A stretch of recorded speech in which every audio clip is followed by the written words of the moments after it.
মিরকা মাছ দিয়ে রান্না করতেছি তরই আজকের সাথে কিন্তু কোনো আলু টালু দিই নাই। আসলে আলু দিয়ে রান্না করি তো আমার ছেলেরা তেমন তরই খায় না, তো আলু দিলে তরকারিটা আরও ভেড়ে যাবে, এই জন্য আজকে খালি তরই আর আলু দিয়ে রান্না করতেছি। সকালবেলাতে আপনাদের ভাইয়াকে মাছ ভাজা, পটল আলু ভাজা, ডাল আলুর ভর্তা দিয়ে টিফিন দিয়েছি আজকে। কালকে ডিম ভুনা দিয়ে দিয়েছি, তো আজকে বলছে আমি মাছ ভাজা নিব, তাই মাছ ভাজা করে দিয়েছি সকালবেলা। তো এখান থেকে আমি রান্না করতেছি আর ওই দিক দিয়ে কিন্তু অনেক আম নিয়ে আসলো আপনাদের ভাইয়া, দেখেন এই যে দেখেন অনেক আম নিয়ে আসলো। আমগুলোকে এখন আমি সব ছোট বড় সব রকমের আনলো। এই এটার ভিতরে একটু কেমন হয়েছে, এখনকার আমের ভিতরে কেমন একটা ফোকা। এদিক দিয়ে রান্না হচ্ছে আর এদিক দিয়ে আমগুলা বাছতেছি। ছোট বড় আমগুলাকে আলাদা করে নিচ্ছি, আসলে বড়গুলা থুবো আলাদা আর ছোটোগুলাকে থুবো আলাদা, এই জন্যে বাছাবাছি করতেছি।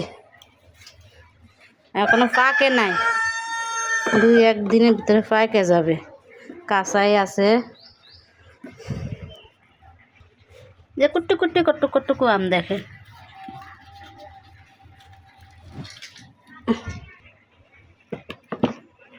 আবার একটু তরকারি একটু নাড়াচাড়া করে দিই, তরকারিটা হওয়ার কাছাকাছি। আবার এখান থেকে ঘরও ঝাড়ু দিচ্ছি, কিন্তু কি ঘর ঝাড়ু দিচ্ছি আর আমগুলো এক সাইড করতেছি।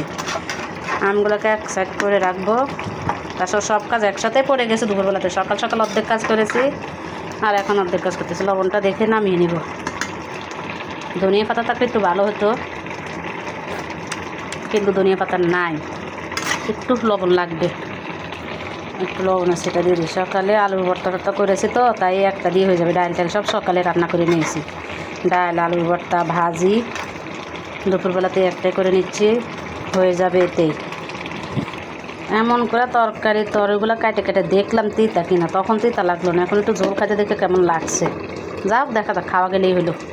দেখেন এক যোগ্য থালা বাসন হয়ে আছে, এর সব ধুইতে হবে। এসব প্রত্যেক দিনে আমার এরকম থালা বাসন হয়। বলছিলাম না ছোট বড় আমগুলাকে গুছিয়ে নিব সুন্দর মতো। এই যে খাটের নিচে একটা বস্তা পাইরে নিয়েছি, নিয়ে তারপরে ছোটোগুলো এক পাশে রেখেছি, তার বড়গুলো এক পাশে রেখেছি। আসলে সব একসাথে রাখলে কিন্তু দেখা গেলো কিছু আপনার ফাঁকবে, কিছু ফাঁকবে না, বাইছে নিতে অসুবিধা হবে। তাই ছোটোগুলো আর বড়গুলা পাশাপাশি করে রেখেছি, আর কিছু আম জাকাতে রেখে দিয়েছি।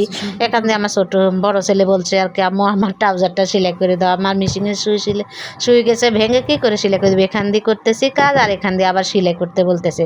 এত কাজ কি আর মাথায় নেওয়া যায়। আর এই যে এই 2টা আম আমি মুরগিকে দিয়ে দিব এখনই, অর্ধেক আমি খাইছি, এখন এটা মুরগিকে দিব। দেখেন আমটা দেওয়ার পরে মুরগিগুলো কি সুন্দর করে আমটা খাইতেছে। আসলে আমি মনে করলাম এই আমটা খাওয়া যাবে না, তাই আমি আবার একটু খাইয়ে দেখলাম কেমন হয়েছে। আমটা সেই মিষ্টি, তো আমি কি করলাম একটু খাইয়ে মুরগিকে দিয়ে দিয়েছি।